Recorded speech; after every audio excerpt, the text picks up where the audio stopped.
In this video, we're going to look at how to tackle an integral that has an odd power of tangent or secant in it. And so I have a few formulas here, things I need to remember when I'm doing these. It's nice to have these handy. There's my Pythagorean identity that deals with tangent and secant. So tangent squared theta plus 1 equals secant squared theta. I also want to remember the derivatives of tangent and secant. So derivative of tangent is secant squared x, and derivative of secant x is tangent x secant x.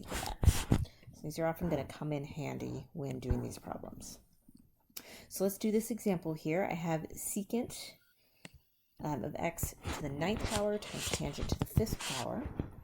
Now there's often more than one way of doing this, and you may even get an answer that looks different from someone else's depending on which way you do it, but they are equivalent to each other by the constant of integration. You might have to prove that to yourself, but usually that is the case when you're doing these problems, and maybe you choose a different substitution than someone else.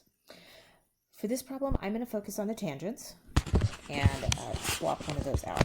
They're both odd powers, so probably could have done this either way. But I'm going to focus on those tangents. So the secant to the 9th of x, I'm going to leave alone. And I'm going to pull out one of the tangents from the tangent to the 5th. So tangent x times tangent to the 4th x. Just kind of split it off. And now on that tangent to the 4th, that is tangent squared. And so that's how I'm going to use this Pythagorean identity. I'm going to plug it in there and then square it so it's to the 4th power. So I have secant to the 9th of x times that tangent I pulled out. And then the tangent squared is going to be secant squared x minus 1, solving that Pythagorean identity for tangent squared.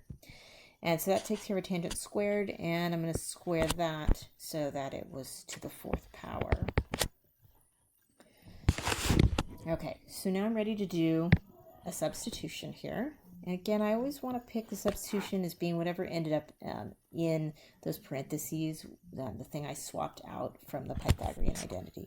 So I'm going to choose u to be secant of x.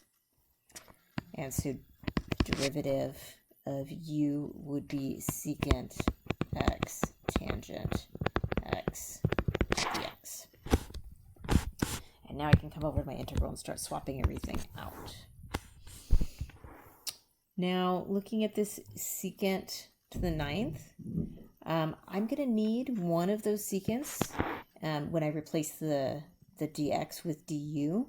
I need the secant, one of the secants, and the tangent to swap everything out. So I'm going to end up with a u to the 8th out front here. So I'm pulling one of the secants out of the secant to the 9th, and then I'm going to go straight to the parentheses u squared minus 1.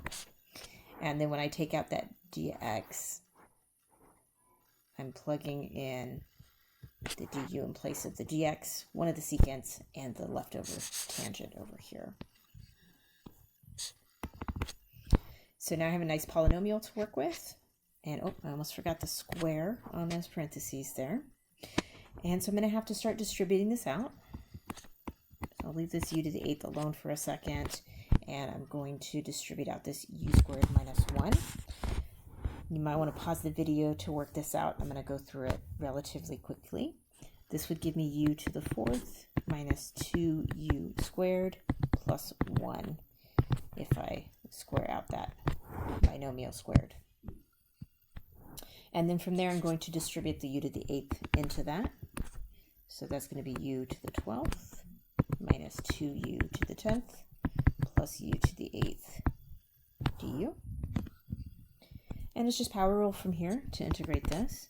So 1/13 u to the 13th minus 2/11 u to the 11th plus 1/9 u to the 9th plus the constant of integration.